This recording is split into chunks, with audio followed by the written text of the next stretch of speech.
Hey guys, welcome back to my channel. I have another marker review for you guys this week. I know it has been a long time since I said I was going to do a little review of the Blick Studio markers, and even though these markers have been out for many years, I still get a lot of requests to do a review on them, so I thought I'm going to do a review on them this time. I was looking through my marker collection trying to decide what to review, and decided that it was time to do a review for these ones.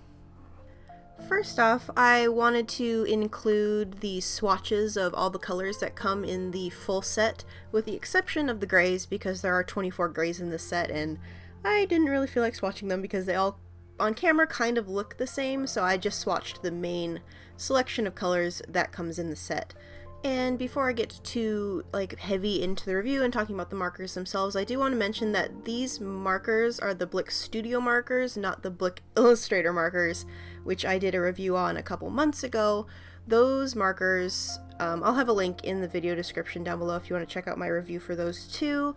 Those were kind of like a limited edition, holiday, I'm assuming, set of markers that Blick put out. As far as I know, they don't sell them anymore. I didn't see them on their website when I went to find information about these markers, so I'm assuming they're not for sale anymore. They might be around on the internet somewhere, but I couldn't find them. But I didn't look too hard either. But just to throw that out there, that the studio markers and the Illustrator markers are not the same thing, because I've had some people telling me, oh, they're the same, and they are definitely not the same marker. The studio brush markers, the ones in this video, are a lot higher quality, and the ink is a lot better than the Illustrator markers. So sorry if that's a little bit confusing, but just wanted to throw that out there. So some quick information about the markers themselves. For now, they come in 96 colors, so that is 95 colors plus a colorless blender, and as I've already mentioned, 24 of those 95 colors are grays, which some people like, some people don't like. I like grays, but I feel like that's kind of a lot of grays for how small the color selection is. 96 colors is not a small selection by any means. It's a really great selection for starting out with markers, but just wanted to mention that a lot of the colors in the 96 set are grays. So if you are thinking about getting the 96 set, prepare for grays. And these are the brush markers. They also have a bullet nib marker that are also called the Blick Studio markers, so these ones are the brush nib version, and they have a brush nib and a chisel nib. Now currently on the Blick website, the 96 set is for sale for about $200. I've had these markers for probably 3 or 4 years. I bought them right when they first came out, and back when I bought them you were allowed to use coupons on them, but I don't believe you can use coupons on them anymore, so if you wanted to grab the 96 set, it's probably going to cost you about $200. There's other sets as well, a 6 set, a 12 set, 24, 48, and the 96 of various prices. The markers run for about $2 to $3 each, depending on where you buy them and if there's a sale or not, anything like that. They are only available at Blick. They also sell them at Utrecht, which is owned by Blick, I do believe. So they are for sale there, but they cost the same. And you can't use coupons in either store. They are not refillable, which is too bad because they're actually really nice markers and it'd be nice to have refills for them.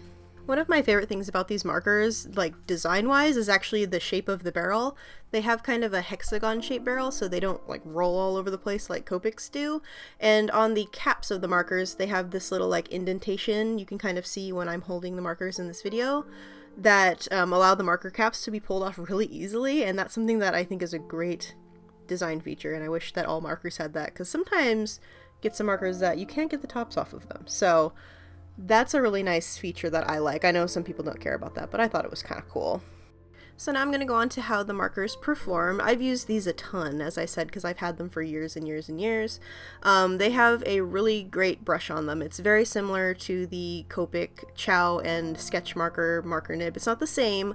It's really flexible and nice. It's easy to use. I like it a lot. These are definitely one of the best Copic dupes that I've found. So if you want Copics and don't want to spend $1,000 million on them, I would definitely recommend trying these out, especially if you're new to markers and you're looking for a brush nib marker.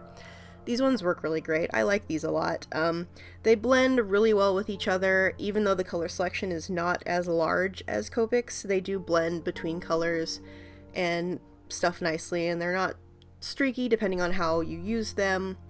They work really, really well with each other. They also play well with other brands of markers. I've used them with my Copics.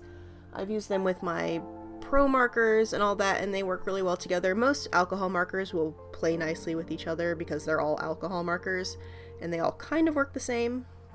Over the few years that I've used them, I don't notice that they bleed really heavily. They didn't bleed at all when I was working on this, and that's the paper I use. Bleeding on paper will depend on what type of paper you're using. I'm using my Gina K cardstock, which is what I use for all my marker reviews, and they worked fine. They did ghost through the back, but all alcohol markers will ghost through the back of your paper because that is what alcohol markers do. And something I always mention in my videos, these markers do have a little bit of a scent. They are stronger than Copics, but not as strong as Prismacolors. So if you smelt both of those markers, you will kind of get an idea of how they smell, because the Prismacolors smell really intense. The Copics have a scent, but I don't really notice it, but I did notice this when I was using that. So if you're wary of scents, just kind of keep that in mind if you're thinking about trying these markers out. So that is pretty much all I have to say about the performance of these markers. I wanted to color a mermaid because it's May, so it's Mermaid. I'm not participating in Mermaid really this month because I am super busy, but I wanted to draw a mermaid. There'll probably be a couple more mermaids this month. I decided to outline this really quickly with my Copic multiliners in sepia, and you can see me using my Sakura Decorese white gel pen that I'm always talking about in all my videos. This is a good example. It's super pigmented. Everybody should buy it and check it out. It's great. Alrighty guys, so that is all I have for this marker review. Please feel free to leave me a comment down below letting me know what markers you'd like to see me review for next month. I try to do one of these a month, but sometimes it doesn't happen. But anyway, thank you guys so much for watching. I will see you guys next week for another video. Please give me a like and subscribe if you're new, and I will see you guys next week for another video. Bye!